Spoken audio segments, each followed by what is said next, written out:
Welcome to another deep dive. Today, we're plunging into the fascinating, complex world of Cencora. That's the company many people might still know as AmerisourceBergen. Exactly, a real giant in the healthcare supply chain. We've gone through, well, a stack of sources, financial reports, expert analyses, the works. And our mission, like always, is to distill the most critical insights for you.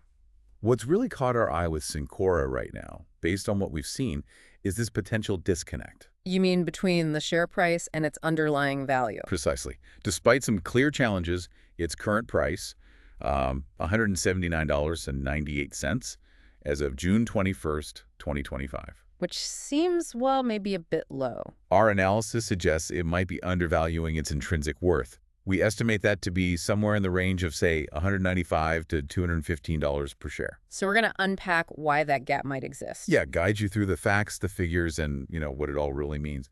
Oh, and before we dive in, just a quick note. This deep dive is brought to you by Stock Analytics AI. For just €4.99 a month, members get priority deep dives on specific tickers. And actually, over the next few months, Stock Analytics AI is covering all of the S&P 500 stocks. Wow.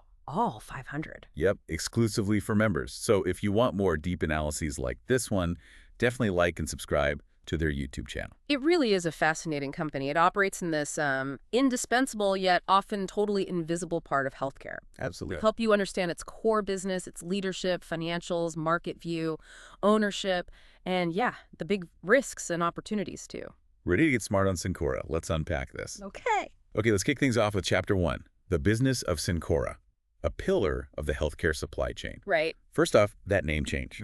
AmerisourceBergen became Cencora on August 30, 2023. And it wasn't just cosmetic, was it? No, definitely not. It was a deliberate move, really meant to reflect their bigger global purpose, moving beyond just being a U.S. drug wholesaler. So for our analysis, we're using Cencora, ticker COR, and that benchmark date of June 21, 2025, with the $179.98 share price. Yep. So what's really fundamental about Cencora, it's their role as this central hub, this intermediary. Like a bridge between drug makers and hospitals and pharmacies. Exactly. Think of it that way. They're organized into two main parts. First, U.S. healthcare solutions. That's the foundation. And it's massive, right? Like revenue-wise. Oh, huge.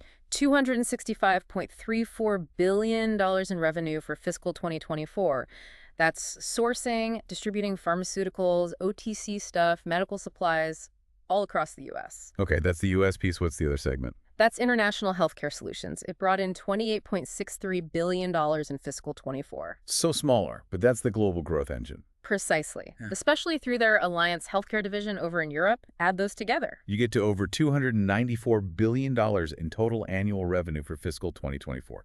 Just incredible scale. It really is. But, it's more than just logistics. For the drug manufacturers, they handle global logistics, clinical trial distribution. Oh, so even complex stuff like that. Yeah, and commercialization strategies, patient access programs. And then for the providers, hospitals, pharmacies. They get the drugs, obviously. Right, wholesale and specialty distribution, but also things like pharmacy software solutions, practice management tools. They're really woven into the fabric. Which puts them in a really powerful spot. They're one of the big three wholesalers in the U.S., alongside McKesson and Cardinal Health. And together, those three control, over 90% of the U.S. drug distribution market? That's the number, over 90%. Their scale, with 46,000 employees globally, that's a core competitive advantage. Hard to copy. Absolutely. Their whole value proposition boils down to access, efficiency, reliability. They smooth the path for manufacturers, ensure meds get where they need to go safely and on time. Okay, now here's where I think it gets really interesting. The industry trends. The U.S. pharma market is huge, obviously.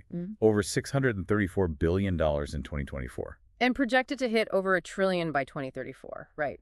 Driven by aging, chronic disease, R&D. Exactly. But there's this specific trend, the boom in GLP-1s. The diabetes and weight loss drugs. Oh, yes. Huge demand. Good for revenue volume. But they carry lower profit margins for distributors like Cencora. That's the catch. It actually squeezes their already super thin overall profitability. Which makes their strategic push into higher margin services absolutely critical, doesn't it? It's not just smart, it's necessary for their future margins. And what about competition? Besides the other big two? Well, you've got potential threats from giants like Amazon dipping their toes in, and always the risk of disintermediation, someone trying to cut them out. Plus the regulatory maze, Yeah. CGMP, GDP, DSCSA. These sound complicated. What do they mean practically? They mean strict rules for quality, safety, tracking drugs, huge compliance costs, massive investment in systems and people. Okay, so costly. But those costs and complexities create enormous barriers to entry. Trying to replicate Cencora's network, you'd need tens of billions. It defends their business. So that's their moat, essentially. Yeah. Scale, reputation. Despite the opioid issue, the name change helps signal a shift. And the switching costs. For a big hospital system or pharmacy chain, untangling from Cencora's integrated systems is a nightmare. Makes them very sticky customers. Definitely. Plus, they've smartly bought unique, higher-margin businesses. World Courier for specialty logistics, MWI Animal Health. Diversifying and boosting profitability. Got it. Okay, let's shift gears now to Chapter 2, Management Evaluation. Who's been steering this ship? Well, the modern company was really shaped by Stephen H. Collis.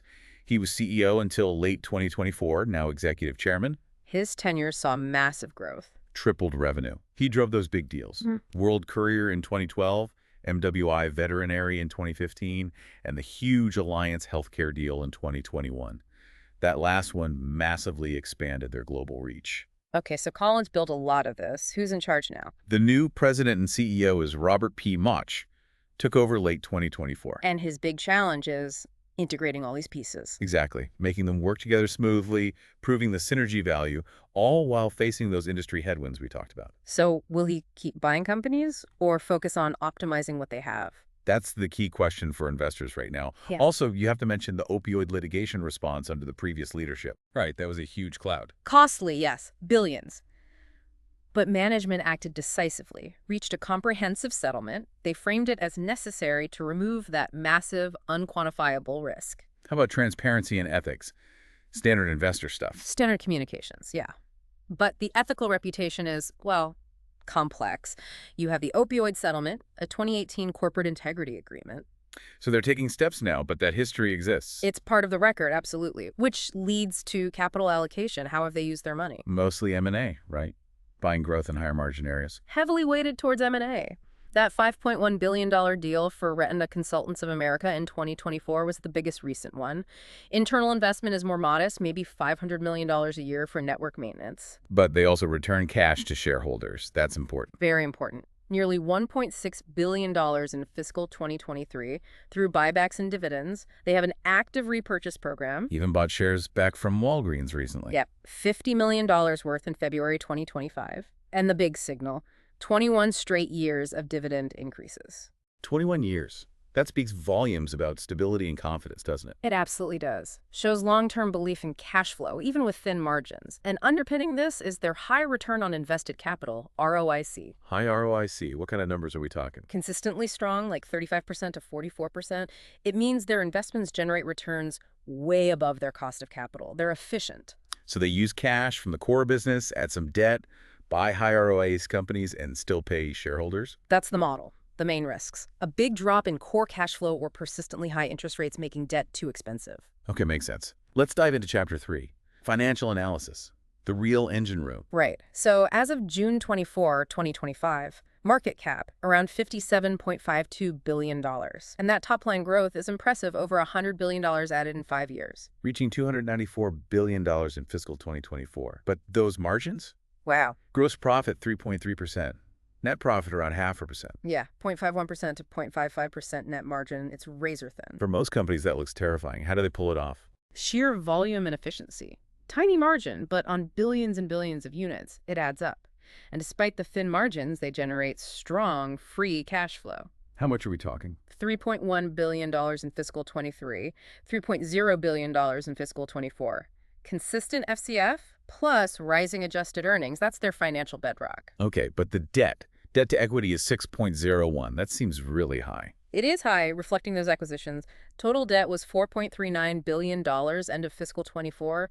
It's definitely a key risk to watch. But then there's that weird current ratio below 1.0, usually a bad sign. Usually, yes, around 0.87 to 0.92. But here it's actually a sign of market power. How so? It means they collect cash from customers before they have to pay suppliers. That negative cash conversion cycle is a huge advantage, cuts working capital needs. Ah, so it reflects their muscle in the supply chain? And the dividend. Still looking solid. Very solid. 21 years of increases, conservative payout ratio. Seems secure. What about valuation metrics, the PE ratio? Trailing PE is around 33-34x. Look pricey compared to McKesson or Cardinal Health. The forward PE is lower. Much lower, more like 17-18x.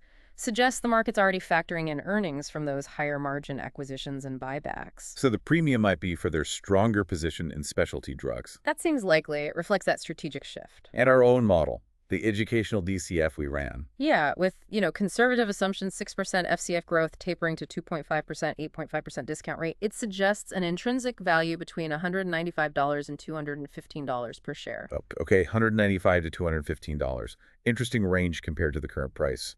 Just reminding you, you're listening to The Deep Dive, brought to you by Stock Analytics AI. For just $4.99 monthly, members get priority deep dives. Like this one. Exactly. And they're covering the entire S&P 500 for members soon. So if you want more of this kind of analysis, check out Stock Analytics AI on YouTube. Okay, back to Cencora. Let's move into Chapter 4, Market Sentiment. What's the vibe on Wall Street about Cencora? Generally positive. Consensus is moderate buy or strong buy. You see maybe 9 to 11 buy ratings. And crucially, 0 sell ratings, that's notable. Shows a lack of strong bearish conviction among the analysts covering it. and their price targets, what are they suggesting? The average 12-month target is somewhere between $307 and $318. That implies pretty significant potential upside from where it is now. Wow, okay. And recent news. Positive earnings, upgrades. Yeah, generally favorable news flow. Translates to very positive media sentiment, too. One data point said 100% of recent articles were positive. 100%. Compared to a sector average of 55%. That's stark. It is. But here's the interesting part. There's a bit of a disconnect with some market indicators. How so? Well, short interest isn't huge, but at 3.58%, it shows some persistent bearish bets are out there. Okay, a small pocket of bears. What else? More significantly, from a technical standpoint, the stock's trading below its 50-day and 200-day moving averages. Which chart watchers usually see as a bearish signal. Often, yes. So you have this split. Strong fundamentals and news versus more cautious, maybe even bearish, price action on the charts. What could explain that divergence? Strong story, weak chart. Could be broader market weakness dragging it down, maybe sector rotation, or, and this is key, lingering selling pressure from a major shareholder. Ah, okay. So near-term price might be more about market flows than fundamentals right now. That leads us nicely into Chapter 5, ownership structure. Who actually owns Cencora? Overwhelmingly, it's big institutions. We're talking about 97.5% of the shares. The usual suspects. Vanguard, BlackRock. Exactly. Vanguard, BlackRock, State Street, T. Rowe Price. It's a core holding in many professional portfolios.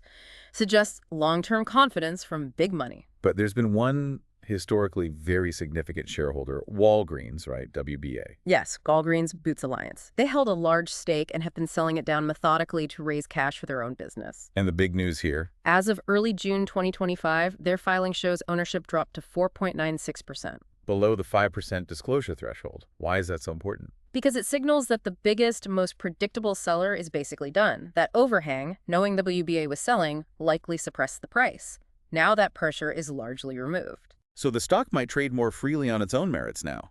That's the potential implication, a positive technical catalyst, really. Okay, so massive institutional ownership. What about insiders? Executives, directors? Very low ownership there, about 0.4%. And there have been sales by executives. No buys. Lots of sales over the past year, yeah. No open market buys reported. Should listeners worry about that? Does it signal lack of confidence? You have to take it with a grain of salt. Often, these are pre-planned sales, 10b5-1 plans, for diversification or personal finances, not necessarily market timing. Especially with such low overall insider ownership compared to the institutions. Exactly. Given the huge institutional backing, the signal from those insider sales is pretty diluted, not usually a major red flag at this scale. All right, let's tackle Chapter 6. Risk assessment. Strengths, weaknesses, opportunities, threats, the full SWOT picture. Okay, strengths. We've hit this hard. Market leadership, one of the big three. That oligopoly is well defended. High barriers to entry. Right.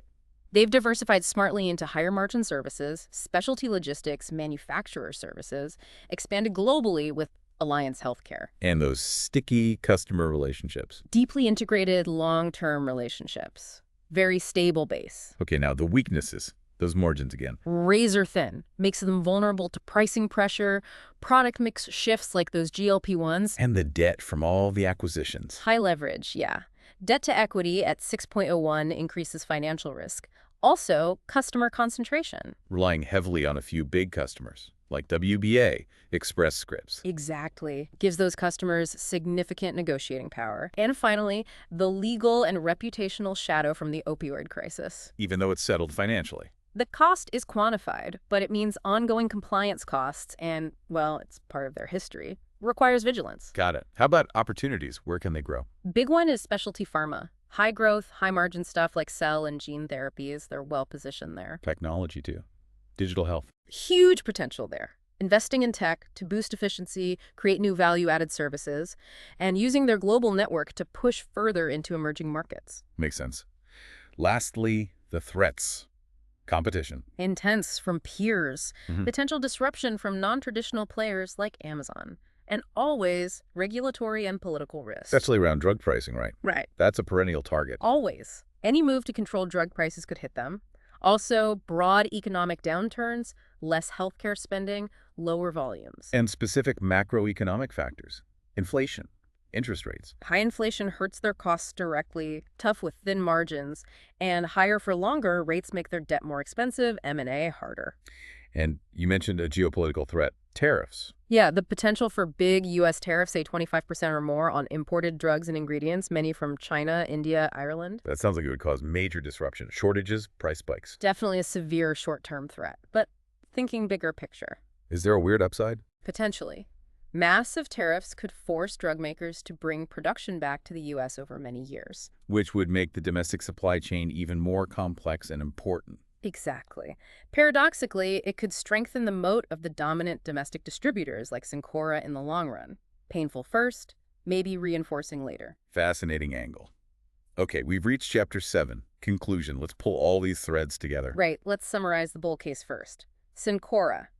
Indispensable player in a defended oligopoly, backbone of U.S. healthcare. Smart diversification into higher margin, higher growth areas. Strategic foresight there, yes. Powerful cash flow engine funding growth and shareholder returns 21 years of dividend growth, buybacks. And those two big clouds have lifted, or at least shrunk. Opioid litigation largely settled, Walgreens selling pressure massively reduced, key overhangs mitigated. Okay, that's the bull case. Now the bear case. Thin margins, constantly threatened by product mix shifts like those GLP-1s, highly leveraged balance sheet, vulnerable to interest rate hikes. Always a target for political action on drug pricing. Perpetual regulatory risk, yes. And reliance on a few huge customers gives them less bargaining power. So, reminding everyone of our valuation. Our educational DCF model suggested intrinsic value between $195 and $215 per share.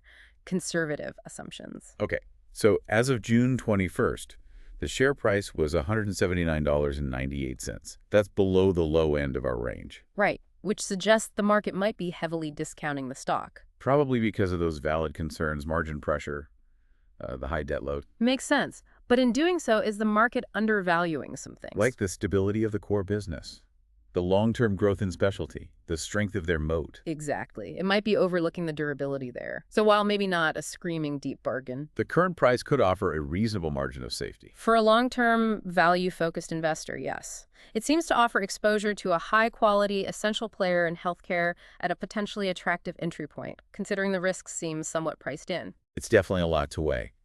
How a company thrives on such tight margins, yet seems to offer value. What really stands out to you from this whole deep dive? For me, it's the nuance. Cencora sits right at this critical crossroads. Healthcare, logistics, finance. It really underscores why you have to look beyond just headlines or single metrics. Absolutely. And that wraps up our deep dive for today. If you found this valuable, remember Stock Analytics AI. Members get priority access to deep dives like this. And they're tackling the whole S&P 500 exclusively for members soon.